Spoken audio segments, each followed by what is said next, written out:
রাজ্য চালানোর যে যোগ্যতা, যে শিক্ষাগত যোগ্যতা যেটা থাকা দরকার সেটা মমতা বন্দ্যোপাধ্যায়ের নেই, মুখ্যমন্ত্রীর নেই।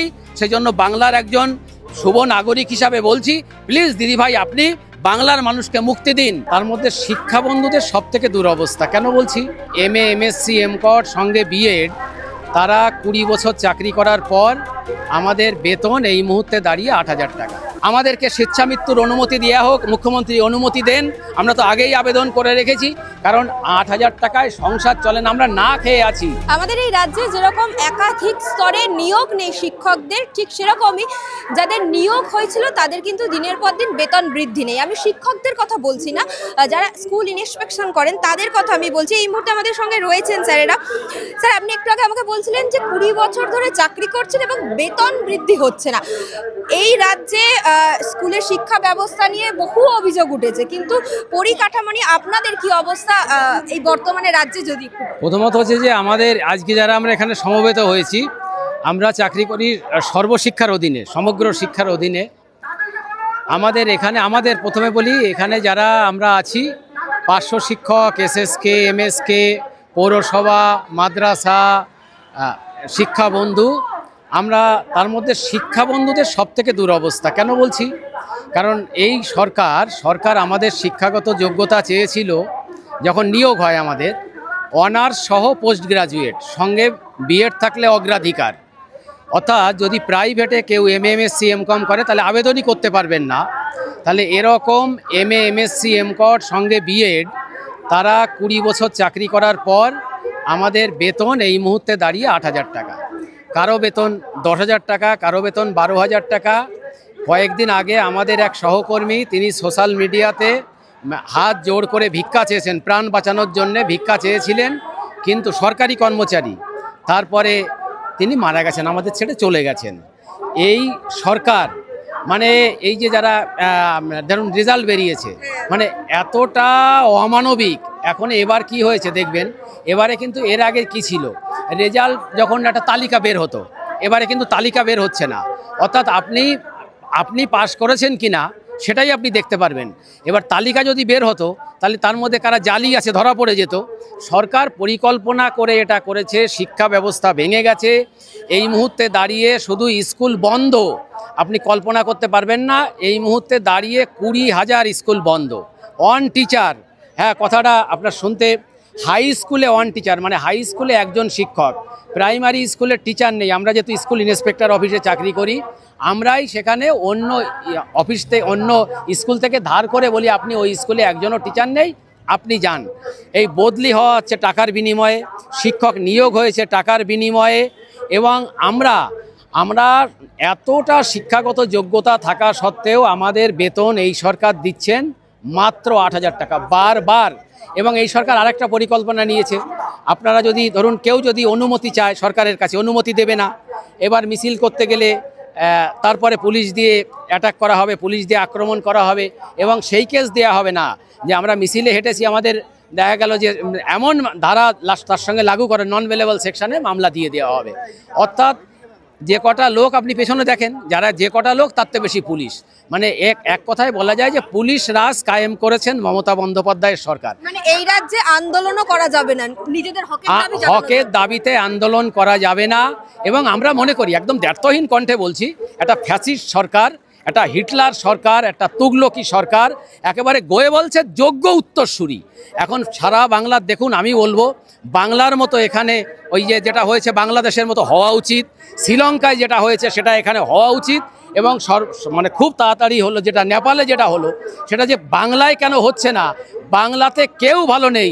এই সরকারকে যারা ভাবছেন মমতা বন্দ্যোপাধ্যায় পৃথিবীর মধ্যে সবথেকে অমানবিক, অনেকে বলেন না, মানে আমার স্বার্থটা পূরণ করার জন্য আমরা বলি এটা মানবিক সরকার, অত্যন্ত অমানবিক সরকার। এবং পৃথিবীর মধ্যে অমানবিক মুখ্যমন্ত্রী, হিটলার মুখ্যমন্ত্রী, স্বৈরাচারী মুখ্যমন্ত্রী, ফ্যাসিস্ট মুখ্যমন্ত্রী।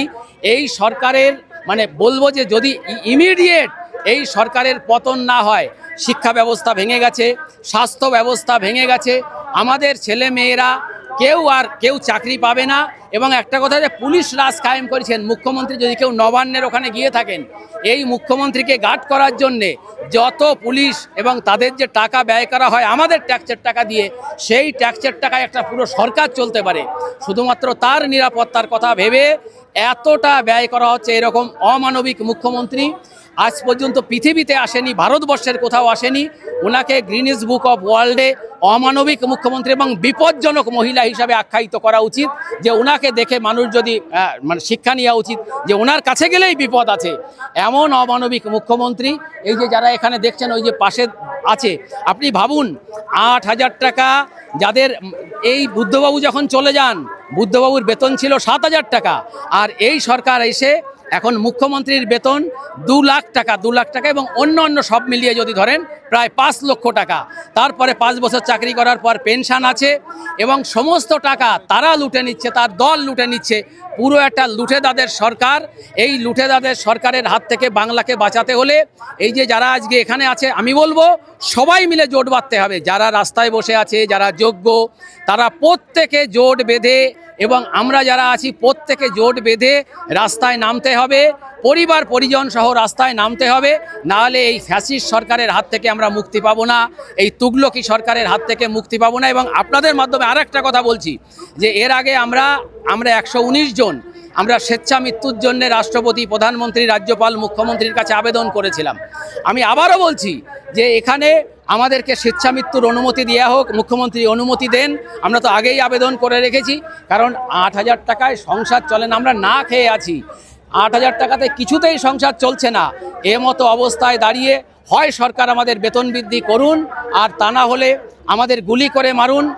স্বেচ্ছা মৃত্যুর অনুরোধ করেছি, স্বেচ্ছা মৃত্যুর অনুমতি দিন। রাজ্য সরকারকে তো আপনারা বারংবার জানিয়েছিলেন বেতন বৃদ্ধির জন্য, তাদের মানে তাদের তখন কি মন্তব্য ছিল? 11-15 বছর হয়ে গেল না, প্রথমত তারা তো কোনো কথাই শোনেন না, তারা কারোর সঙ্গে দেখা করেন না। আজ পর্যন্ত 11 সালে মুখ্যমন্ত্রীর সঙ্গে দেখা করার জন্য একটা আবেদনপত্র দিয়েছিলাম, তখন ওই আপনার রাইটার্সে ছিল। তখন সেই এখন মুখ্যমন্ত্রী সবচেয়ে বড় কথা, আগে আপনি বুদ্ধবাবু বা জ্যোতিবাবুর সাথে একটা চিরকুট দিয়ে দেখা করতে পারতেন, এখন আপনি একজন বিডিও সাহেবের সঙ্গে গিয়েও দেখা করতে পারবেন না, কারণ মুখ্যমন্ত্রী কারোর সাথে দেখা করেন না। আপনার কোনো এমএলএ, এমপি, কোনো ডিএম বা এসপি কারোর সঙ্গে দেখা করেন না। মুখ্যমন্ত্রী তো কারোর সঙ্গে দেখাই করেন না। আপনি যে আবেদনটা জানাতে যাবেন, তার কাছে দুঃখটা জানাতে যাবেন, তিনি সব জানেন, তিনি কারোর সঙ্গে দেখা করেন না।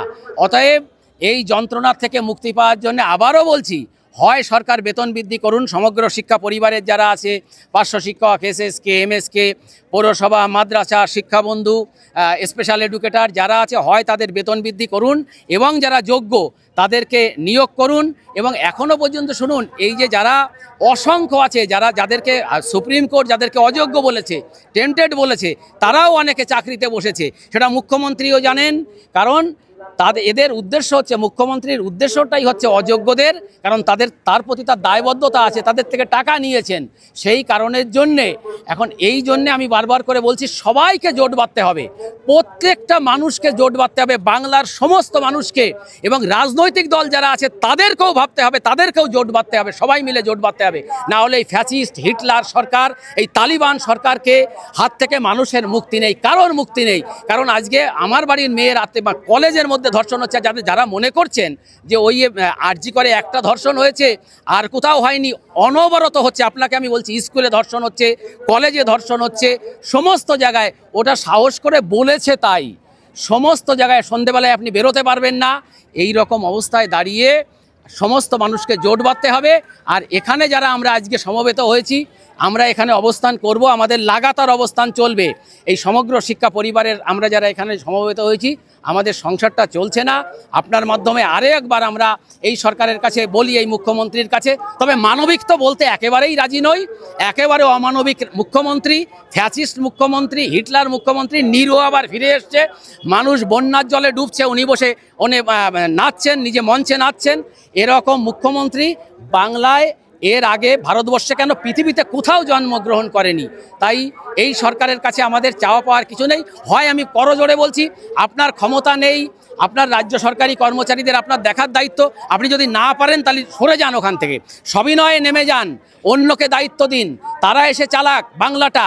বাংলার মানুষ বাঁচুক, আপনি বাংলাকে মুক্তি দিন, বাংলার মানুষকে মুক্তি দিন, তাহলে বাংলাটা বাঁচবে। আপনার মতো ফ্যাসিস্ট, স্বৈরাচারী, প্রতিহিংসা পরায়ণ মুখ্যমন্ত্রী, এবং আপনি যে এই কথাটা বলছিলাম যে যাকে বরুণ আমার সহযোদ্ধা ছিল, যাকে গুলি করে হত্যা করা হয়েছে, আমাকেও 2 বার গুলি করা হয়েছে, এবং এখানে আমার একটা বিশ্বাস আছে জানেন তো, সেটা হচ্ছে যে এটা কিনা হয়েছে কিনা আমার জানা নেই, যে যেহেতু বরুণকে হত্যার পিছনে এই রাজ্য সরকারের মুখ্যমন্ত্রীর হাত আছে, ওই আপনার বালুর হাত আছে, এটা আমি বলেছিলাম এবিপি আনন্দের একটা চ্যানেলে, টক শোতে, ওই প্রতিপক্ষের চ্যানেলে আমি বলেছিলাম। আমার বলার কারণে আমি জানি কিনা যে আমাদেরকে উনি এরকম করে রেখেছেন, 20 বছর চাকরি করার পর বেতন 8,000 টাকা, এটাও হতে পারে। এই রকম প্রতিহিংসা পরায়ণ যেহেতু বলেছিলাম, এবং এখনও বলছি, আজকেও বলছি, যে যেভাবে প্রতিবাদীদের হত্যা করা হচ্ছে, এটা বলার পর আমি বাড়ি ফিরে যেতে পারবো কিনা জানি না, রাস্তায়ও আক্রান্ত হতে পারি, তাতে আমার কিচ্ছু যায় আসে না।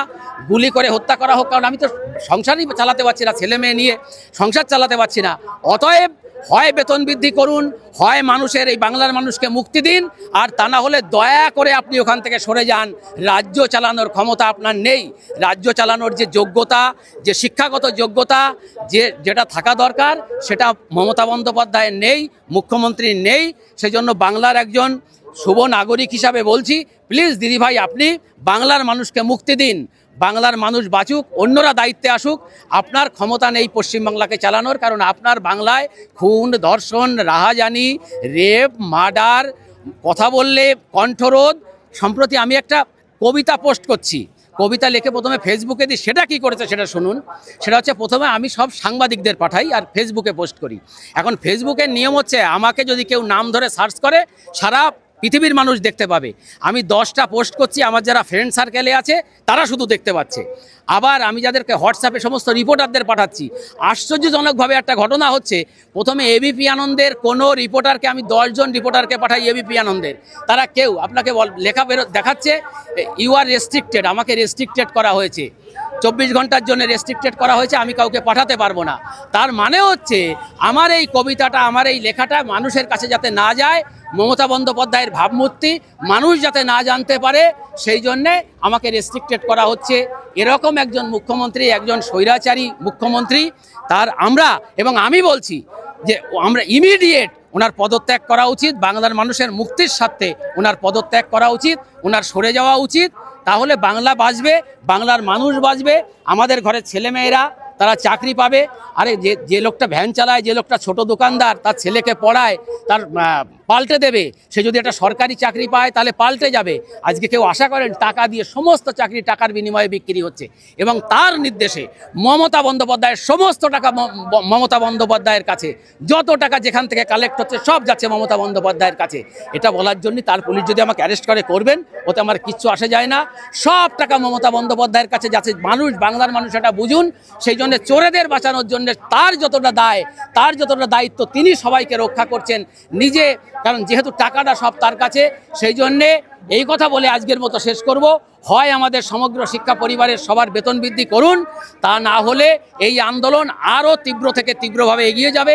রাস্তায় পুলিশের গুলি খেতে রাজি আছি, কিন্তু আমরা যে আমাদের যে আন্দোলন চলছে, এটা চলবে এবং ধারাবাহিকভাবেই চলবে।